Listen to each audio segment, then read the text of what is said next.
Hello and welcome दोस्तों, कैसे हैं आप सभी। मेरा नाम गौरव है और आप देख रहे हैं मेरे यूट्यूब चैनल को, जिसमें मैं आपको ऑडियो बुक शेयर कर रहा हूं जिसका नाम है बनिए नेटवर्क मार्केटिंग के मिलियनियर। तो इसके मैंने 7 पार्ट अपलोड कर दिए हैं। अगर आपने अभी तक नहीं सुने तो आप चैनल में जाइए, उसकी प्लेलिस्ट बनी हुई है, वहां जाकर सुन सकते हैं। तो आज के इस पार्ट 8 को स्टार्ट करते हैं। 16 नसीहत, टीम को आपस में जोड़कर रखने वाली गोद। दूसरों को उठाकर ही खुद जा सकता है। दूसरों को उठाकर ही खुद उठा जा सकता है।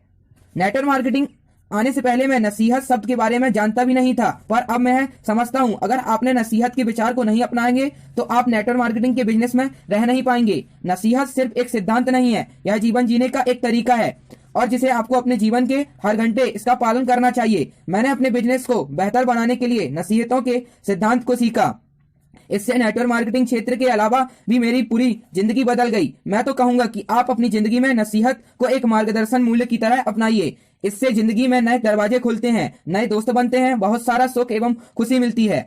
इससे आपका बिजनेस अपने सपनों से भी बड़ा बनता है। नसीहत देना, ऊंचा उठाना, ज्ञान देना, प्रोत्साहित करना। नसीहत देने से हम लोगों को ऊपर उठाते हैं। नसीहत के जरिए हम अपने आसपास के लोगों को आदर, प्रोत्साहन, प्यार एवं स्नेह देते हैं। हम ऐसा कभी भी कर सकते हैं, चाहे उन्होंने कोई अच्छा काम किया हो अथवा बिना किसी काम के भी। हम लोगों के साथ बिजनेस करते हैं और व्यक्ति हमारा एकमात्र संसाधन है। हम हमेशा लोगों से मिलते हैं, व्यक्तिगत रूप से, स्टेज से, फोन पर, व्हाट्सएप पर, सोशल मीडिया आदि। मैं आपसे अनुरोध करूंगा, हर बार आप जितना हो सके लोगों से बात करके उन्हें वह अवसर दें, वह ऊंचा उठा सकें। अपनी जिंदगी में एक सिद्धांत अपनाइए, लोग किसी भी दशा में आपके पास आए पर आपसे मिलकर बेहतर होकर ही जाने चाहिए। सशक्त लोग अन्य लोगों के नीचे ही गिरते बल्कि उनके ऊपर उठते हैं। हर व्यक्ति में किसी भी परिस्थिति में हमेशा कुछ अच्छा ही देखें। अच्छे की तलाश करना भी एक प्रकार का रवैया है और मैं आपको गारंटी के साथ कहता हूं, आप गहराई में देखेंगे तो आपको बहुत कुछ अच्छा मिल जाएगा। जब आपको कुछ अच्छा मिल जाए तो यह सुनिश्चित करें कि आप उसे उस व्यक्ति को भी बताएंगे। लोगों को अच्छे कर्मों के श्रेय दें, कुछ गलत हो जाए तो उनका जिम्मा अपने सिर पर ले लें। वे जिस लायक हैं उन्हें उससे भी ज्यादा श्रेय दें। हमेशा ऊपर उठाने वाले और उत्साहजनक शब्दों का इस्तेमाल करें। हेलो से शुरू हुई बात से बाय कहने तक उन शब्दों का इस्तेमाल करें जिससे उनका मनोबल बढ़े। जीवन में हमेशा ऊपर उठाने वाली शब्दावली का इस्तेमाल करें। थोड़े से भी सुधार की तारीफ करें, हर सुधार की तारीफ करें। किसी की भी प्रशंसा दिल से करें, खुलकर तारीफ करें। अपने अपलाइन को इज्जत दें, उन्हें ऊपर उठाएं। हो सकता है आपके अपलाइन कुछ मामलों में आपसे ज्यादा स्मार्ट ना हो, उनकी उम्र आपसे कम हो, आपकी अपेक्षा इतना पढ़ा लिखा या ज्यादा पैसे वाला ना हो। आपके अपलाइन ने आपका बिजनेस आपके थोड़ा पहले से देखा है, क्योंकि ये वही व्यक्ति है जो आपको इस बिजनेस में लाए थे। अपने अपलाइन के प्रति विनम्रता दिखाएं। आप जो देंगे आपको वही वापस मिलेगा। आपको अपने डाउनलाइन से कभी इज्जत नहीं मिलेगी अगर आप अपने अपलाइन को इज्जत नहीं देंगे। दिलचस्प बात यह है, आप एक व्यक्ति को इज्जत देंगे, आपको कईयों से इज्जत मिलेगी। साथ में अपने अपलाइन की नसीहत और उनके लिए विनम्रता तब भी जारी रहनी चाहिए जब आप अपने अपलाइन से भी ज्यादा ऊंची रैंक या आय पर पहुंच जाएं। अपने अपलाइन के लिए एक संपत्ति बने, एक ऐसी संपत्ति बने जिस पर हर अपलाइन गर्व महसूस करे। मैं तो यह सलाह दूंगा, आप कुछ ऐसे व्यक्ति बने कि अपने अपलाइन को भी प्रेरित करते रहें, हमेशा प्रोत्साहित करने वाले बने। दुनिया में पहले से ही बहुत आलोचक बैठे हुए हैं। नसीहत देकर आप लोगों के साथ अपने रिश्ते बना सकते हैं, आदर पा सकते हैं। नसीहत देना, अच्छी बातें कहना अपनी जिंदगी का अहम हिस्सा बना लीजिए और आप लोगों के पसंदीदा बन जाएंगे। लोग आपके सुझावों का अनुकरण करेंगे, आप इज्जत कमाएंगे, आपके बहुत सारे दोस्त बनेंगे। आप अपने बिजनेस के लिए सही लोगों को आकर्षित करेंगे। नसीहत देते रहें, जिंदगी में ऊंचा उठते रहें। खुशी एक ऐसा इत्र और परफ्यूम है जो आप खुद बूंद डाले बिना दूसरों पर छिड़क नहीं सकते। खुशी एक ऐसा परफ्यूम है जो आप खुद पर डाले बिना दूसरों पर छिड़क नहीं सकते। प्यार और सम्मान दें, प्यार और सम्मान लें। मेरी टीम में इसके लिए चिंतन अरोड़ा एक विशेषज्ञ हैं। उनके पिछले जन्मदिन पर मैंने कई अन्य लीडरों के मुकाबले उनके पास ज्यादा लोगों की ओर से शुभकामनाएं आती देखी। लोग फेसबुक पर बधाई संदेश लिख रहे थे, केक काट रहे थे। मुझे आश्चर्य हुआ, ऐसा क्यों हुआ? थोड़ा सोचने पर मुझे एहसास हुआ, चिंतन यही सब अपने अपलायंस के लिए हमेशा करता है। वह जो अपने अपलायंस को सबसे ज्यादा सम्मान और आदर देता है, इसलिए उसे भी अपनी टीम से वही इज्जत कई गुना वापस भी मिलती है। मैंने भी लोगों को ऊपर उठाने के लिए अमेरिका के एक बड़े लीडर जिम डार्मैन से बहुत कुछ सीखा है। 17 उधार न करने की नीति। किसी दुश्मन को पैसा उधार दे दो, आपको उससे फायदा ही होगा। किसी दोस्त को दोगे तो उसे खो दोगे। इस बिजनेस का एक अनूठी खूबी है, इसमें कोई उधार या खाता नहीं होता। नेटवर्क मार्केटिंग के बिजनेस में किसी भी प्रकार का कोई अकाउंट रिसीवेबल और पेबल्स जैसी चीजें नहीं होती। आप कुछ लेते हैं, आपको उसी समय उसके लिए पैसे देने चाहिए। इसके लिए कोई अकाउंट रखने की जरूरत ही नहीं है, पर कुछ लोग कुछ फालतू से बहाने देकर इस नियम को तोड़ देते हैं। इस बिजनेस को बहुत सालों से देखने के बाद मैंने यह अनुभव किया, अगर अपलाइन एवं डाउनलाइन के बीच पैसों के मामले में कुछ गड़बड़ हुई तो यह बिजनेस जल्द ही खत्म हो जाएगा।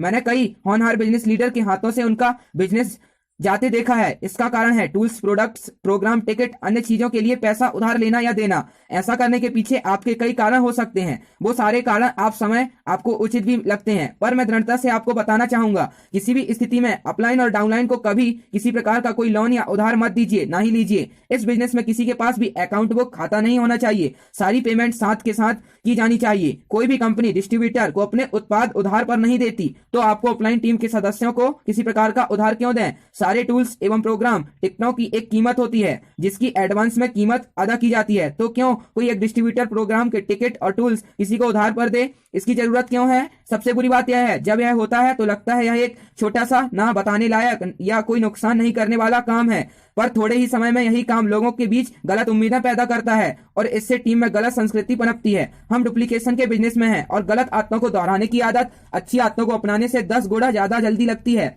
एक बार आपके संस्थान में लोगों ने यह आदत अपना ली तो यह वर्षों की कोशिशों से पूरे संस्थान को बर्बाद कर देती है।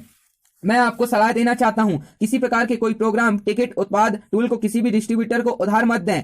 इससे सबसे बड़ा नुकसान उस समय बिजनेस को होगा जो वह और उसकी टीम आपके लिए करेगी। इसलिए सिर्फ एक वित्तीय सिद्धांत पर काम कीजिए। अपलाइन एवं डाउनलाइन के बीच किसी भी तरह का कोई अकाउंट नहीं, किसी भी तरह से उधार न लीजिए, न दीजिए। कोई भी उत्पाद या इनवाइट का टिकट सिर्फ सामने से पैसा लेकर ही दिया जाएगा।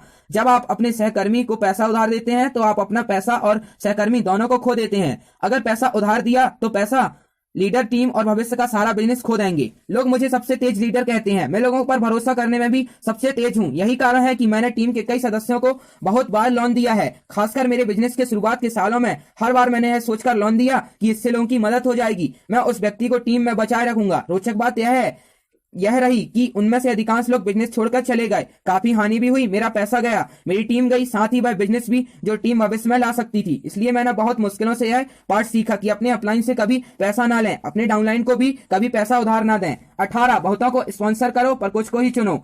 अगर आप सही लोगों को चुनते हैं, उड़ने के लिए उन्हें पंख पसारने का अवसर देते हैं, तो आपको उन्हें संभालने की जरूरत नहीं है। अगर आप मुझसे पूछेंगे मैंने अपने बिजनेस में सबसे बड़ी गलती क्या की जिससे मुझे कई करोड़ का नुकसान हुआ, कई महीने साल बर्बाद हो गए, तो मेरा साधारण सा जवाब होगा, गलत लोगों के साथ लंबे समय तक काम करते रहना। यह ख्याल रहे, मैं लोगों को बुरा नहीं कह रहा, मैं एकदम भी किसी यह आकलन नहीं कर रहा कि कौन सही कौन गलत है। मैं सिर्फ यह चुन रहा हूँ मुझे किसके साथ जिंदगी का एक भाग बांटना चाहिए, बिजनेस में किसके साथ अपना कीमती समय बिताना चाहिए। मैं ऐसा कहते हुए थोड़ा निष्ठुर लग सकता हूँ, पर यही सच है। कुछ लोगों के सपने या प्रतिबद्धता बड़ी नहीं होती, उनका बर्ताव सही नहीं होता। कुछ अन्य घमंड से भरे होते हैं जो टीम भावना और समर्पण के साथ काम करना ही नहीं चाहते। तो इससे पहले कि मैं यह निर्णय लूं, मैं अपनी जिंदगी का एक भाग किसी अन्य को देना चाहता हूं। मुझे यह सुनिश्चित कर लेना चाहिए क्या वे इस लायक हैं। हालांकि आप अनगिनत लोगों को स्पॉन्सर करते हैं, पर आप मुट्ठी भर लोगों के साथ ही काम कर सकते हैं। उन्हें बुद्धिमानी के साथ चुनें। यह बहुत ही दिलचस्प बात है। इससे पहले कि आप लोगों को चुनें, लोग खुद ही कंपनी छोड़ देते हैं। वे खुद ही संकेत दे देते हैं वे इसके लिए सही नहीं है। उन दो लोगों के बीच एक खास सा अंतर होता है जो बिजनेस को एक शौक, रुचि की तरह करते हैं। जब कोई इसे बिजनेस की तरह करता है या कोई पूरे समर्पण या सिर्फ समर्पण का दिखावा करता है। अगर आप अपनी आंखें और कान खुले रखते हैं तो अंतर साफ दिखाई देता है। जो लोग आपके साथ काम शुरू करते हैं उन सबको आपको अपना पूरा सहयोग देना चाहिए, पर धीरे धीरे आप यह गौर करें, आपको उन लोगों पर अपना समय लगाना चाहिए जो इसके सुपात्र हों। यहाँ कुछ ऐसे संकेत दिए गए हैं जिससे हम यह पता लगा सकते हैं। उनके कुछ सपने होते हैं, उन सपनों को पूरा करने के लिए वे प्रतिबद्ध होते हैं, वह सीखने के लिए तैयार है, टीम के सिस्टम को फॉलो करते हैं, वह अपनी पूरी टीम के साथ सारे इनवाइट में शामिल होते हैं, वह सारे नॉक और एक्शन बिना किसी की मदद को खुद कर सकते हैं, वह अपने शब्दों की इज्जत करते हैं, उन्हें पूरा करने के लिए प्रतिबद्ध होते हैं। उन्होंने इस बिजनेस को अपनी प्राथमिकता बना ली है, इस बिजनेस के लिए समय निकालने के लिए तैयार हैं। वह अस्वीकृति एवं उपहास के बावजूद अपने सपने के लिए काम करना जारी रखते हैं। अपने सिस्टम एवं अपने अपलाइन के प्रति 100% समर्पण, अपनी टीम एवं अपलाइन के साथ अच्छे रिश्ते, अच्छा स्वभाव, किसी के साथ कोई बकाया खाते नहीं, गलत आदमी के साथ काम करना, समय खर्च करना है, सही लोगों के साथ काम करना, उस समय वहां निवेश करना है जहां आने वाले सालों और दशकों का सबसे अच्छे रिटर्न मिलेंगे। तो अब नेटवर्क मार्केटिंग के लिए दुनिया इस सबसे अच्छी किताब आपके साथ आने के बाद आप उन सर्वश्रेष्ठ लोगों को चुन सकते हैं जो तेजी से बिजनेस करेंगे। जरूरत है आप उन लोगों के संकेतों को पढ़ सकें। इस कौशल को विकसित करना सही भी है क्योंकि इससे आपकी कई महीनों सालों की कड़ी मेहनत और बहुत सारे पैसे बचेंगे। मैंने कई लोगों को बिजनेस छोड़ते देखा है, पर उनमें से अधिकांश मामलों में कई हफ्ते पहले ही इसके संकेत मिलने लगते हैं। लोग कुछ भी बोलें, पर उनके काम से उनके असली इरादों का पता चल जाता है। आपके साथ उनकी बातचीत, अन्य लोग भी उनके बारे में आपको बता देंगे। आपको उन संकेतों को समझना चाहिए और उन्हें सही सलाह, सही इनवाइट में लेकर आना चाहिए। अगर आप अपने समय की इज्जत नहीं करेंगे तो कोई भी हो नहीं करेगा। दूसरों को अपना समय टैलेंट मुक्त में देना बंद कीजिए। टीम के सदस्यों की प्रगति की समीक्षा करते समय अपने टीम के सदस्यों की हर संभव मदद करें, पर याद रखें बड़ा सुधार सिर्फ सिस्टम और प्रोग्राम में ही होता है। यह सुनिश्चित करें हर कोई प्रोग्राम में शामिल हो। नेटवर्क मार्केटिंग इनवाइट्स बहुत ही प्रभावी है। वह विश्वास एवं आत्मविश्वास दोनों बढ़ाते हैं। हर सफल लीडर की जिंदगी में एक ऐसा प्रोग्राम होता है जिससे हमेशा के लिए उसके लिए चीजें बदल जाती हैं। इनवाइट में सबसे मिलिए, उन लोगों की मदद कीजिए जो अपना काम सही कर रहे हैं। सभी को प्रोत्साहित कीजिए, पर अपना निजी ध्यान उन्हें दीजिए जो आपको अपने काम और प्रतिबद्धता से सही देते हैं।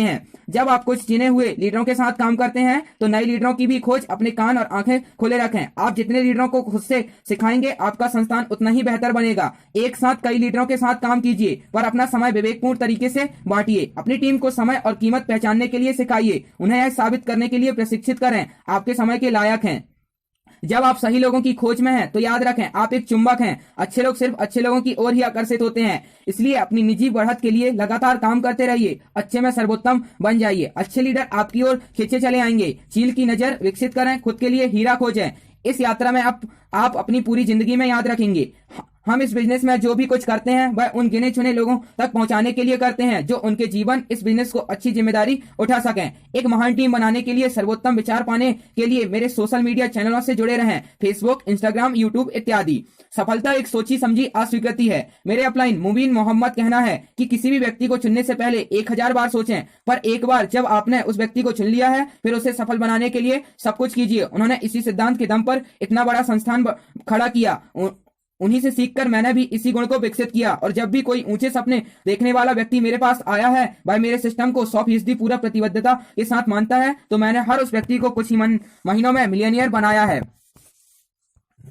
19 सकारात्मक एवं सशक्त आत्म छवि। हमारी दृढ़ता से बनी आत्म छवि ही हर असल निर्धारित करती है कि हम क्या बनेंगे। 3 मजदूर एक साथ एक कंस्ट्रक्शन साइट पर काम कर रहे थे तो किसी ने उनसे पूछा आप क्या कर रहे हैं। पहले मजदूर ने जवाब दिया उसके पास कोई काम नहीं था, उसे यही पहला जॉब मिला तो उसने यही काम करना शुरू कर दिया। दूसरे मजदूर ने जवाब दिया मैं एक कंस्ट्रक्शन कंपनी में काम करता हूँ, मैं अपने जॉब एवं कंपनी के प्रति अपना कर्तव्य निभा रहा हूँ। तीसरे मजदूर ने जवाब दिया मैं एक राष्ट्रीय स्मारक बना रहा हूँ। वे तीनों एक ही तरह का जॉब कर रहे थे, अंतर उस बात में था कि वे अपने काम को कैसे देखते हैं। क्या आपको पता है उन तीनों में से कौन सबसे अच्छा काम कर रहा होगा, किसे उस काम में सबसे ज्यादा मजे और रिवॉर्ड और संतुष्टि मिल रही होगी। असल में है आपका काम नहीं बल्कि काम के प्रति आपका रवैया है जो आपके भीतर मजा, संतोष एवं उत्कृष्टता लाता है। आप अपने काम को कैसे देखते हैं उसी से आपकी प्रेरणा का स्तर, आपके काम करने की गुणवत्ता, घंटे निर्धारित होते हैं। फिर इसी से आपके रिजल्ट एवं रिवॉर्ड निर्धारित होते हैं। अगर आपके भीतर आत्मविश्वास नहीं है तो आप जिंदगी की दौड़ में 2 बार हार जाएंगे।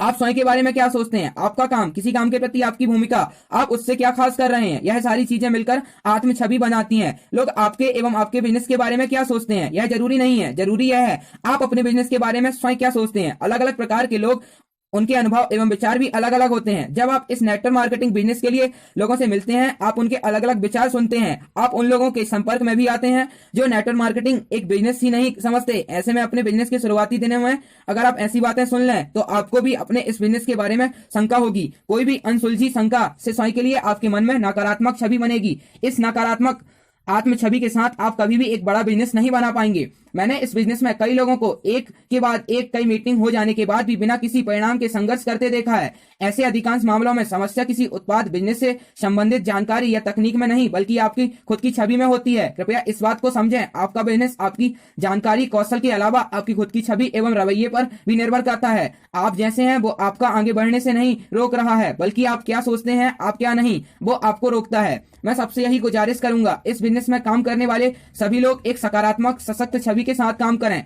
आप जो भी कर रहे हैं अपने बारे में अच्छा सोचें। यह एक ऐसा बिजनेस है हर किसी को आगे बढ़ने का अवसर देता है और अपनी दूसरों की जिंदगियां को बदलने का एक मौका देता है। इस बिजनेस में ऐसी कई करोड़ों कहानियां हैं जहां इस बिजनेस के कारण लोगों की दुनिया ही बदल गई। इस संबंध में अच्छी किताबें पढ़ो, प्रोग्राम में शामिल हो, अपने सीनियर अपलाइन से मिलो, स्वयं पर अपना विश्वास एवं निश्चय बढ़ाने के लिए सफल लोगों के वीडियो देखो।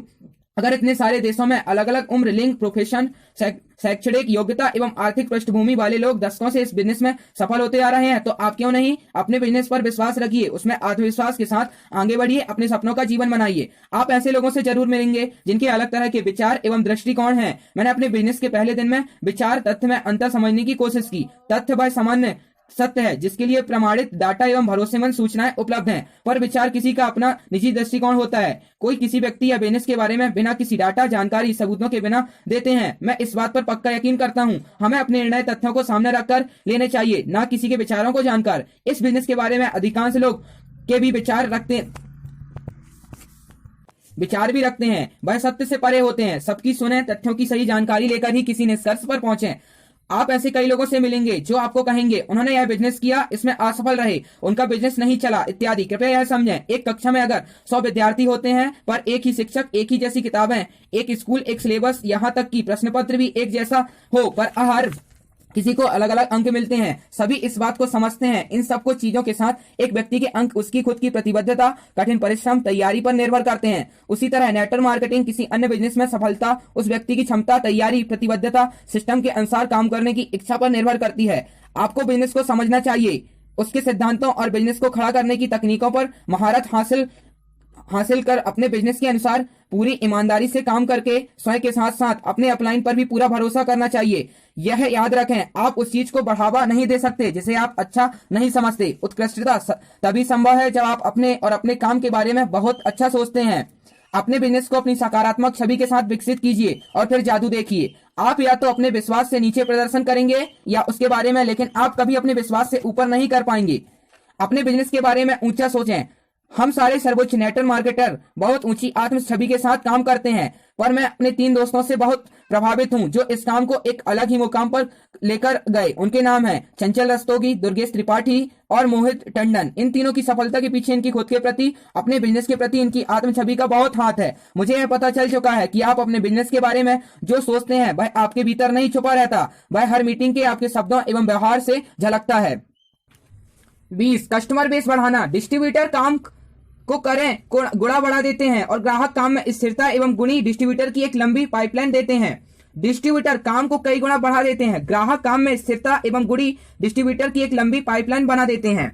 विकिपीडिया के अनुसार कस्टमर बेस उपभोक्ताओं का एक समूह है जो बार बार किसी उत्पाद अथवा सेवाओं को खरीदते रहते हैं। जितना बड़ा कस्टमर बेस होगा उतनी ही ज्यादा आय होगी। हो सकता है डिस्ट्रीब्यूटर कुछ हफ्तों, महीनों के लिए नई नियुक्तियां नहीं कर पाए, पर अगर आपके पास एक बड़ा कस्टमर बेस है तो वह आपके उत्पाद का लगातार इस्तेमाल करते रहेंगे। आपके बिजनेस में बिक्री स्थायी बनी रहेगी।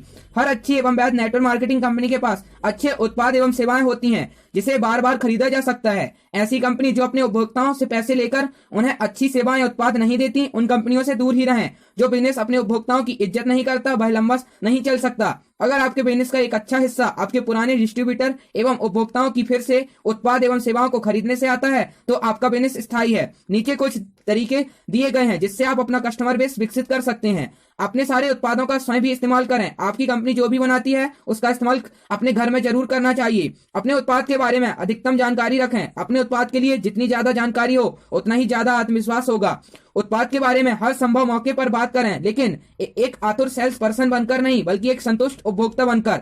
जब भी आप अपने उपभोक्ता को कोई नया उत्पाद दे रहे हो तो उसे उस संबंध में सारी जरूरी जानकारियां दें। इस संबंध में ब्रोशर, वीडियो, संतुष्ट ग्राहकों के नाम भी दें। उत्पाद के बारे में जानकारी से उनका उत्पाद में विश्वास बढ़ेगा। वह जब भी इस उत्पाद का इस्तेमाल करेंगे तो उन्हें जादुई परिणाम मिलेंगे। कुछ उत्पादों को कुछ हफ्तों या महीनों तक एक कोर्स के रूप में लिया जाना चाहिए। इसका संपूर्ण कोर्स ही दें। अगर उपभोक्ता ने कोर्स पूरा नहीं किया हो तो उन्हें इसके परिणाम नहीं मिलेंगे। वह इसके लिए आपको या आपके उत्पाद को जिम्मेदार मानेंगे। कभी भी ओवर कमिट ना करें या वह गारंटी ना दें जिसे आप बाद में पूरा नहीं कर सकते। उपभोक्ता सब कुछ जानते हैं, वह सिर्फ आपकी परीक्षा लेते हैं। अपने उपभोक्ताओं को सर्वश्रेष्ठ सेवाएं दें, उन्हें अगले ऑर्डर के लिए याद दिलाएं, उनके फीडबैक मांगें, समय पर डिलीवरी इत्यादि। अगर आपको अपने उत्पाद के बारे में कोई सकारात्मक फीडबैक नहीं मिलता तो अपने उन ग्राहकों को निजी तौर से मिलें।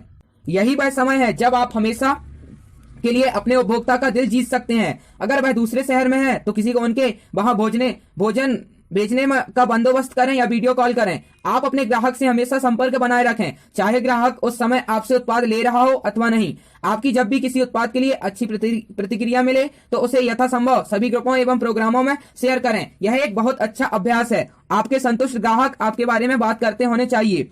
आपने मौजूदा उपभोक्ता से अन्य लोगों को का रेफरेंस लें। आपको यह देखकर आश्चर्य होगा अपने मौजूदा उपभोक्ताओं के रेफरेंस से आपकी बिक्री में कितनी वृद्धि हो सकती है। जो मौजूदा उपभोक्ता आपको रेफरेंस देते हैं उसके बदले आप उन्हें मुफ्त में कुछ उपहार या उन्हें कुछ उत्पाद मुफ्त में दें। जब भी आपके पास कोई नया उत्पाद आता है तो उसे सबके साथ अपने ग्रुप या सर्कल में शेयर करें।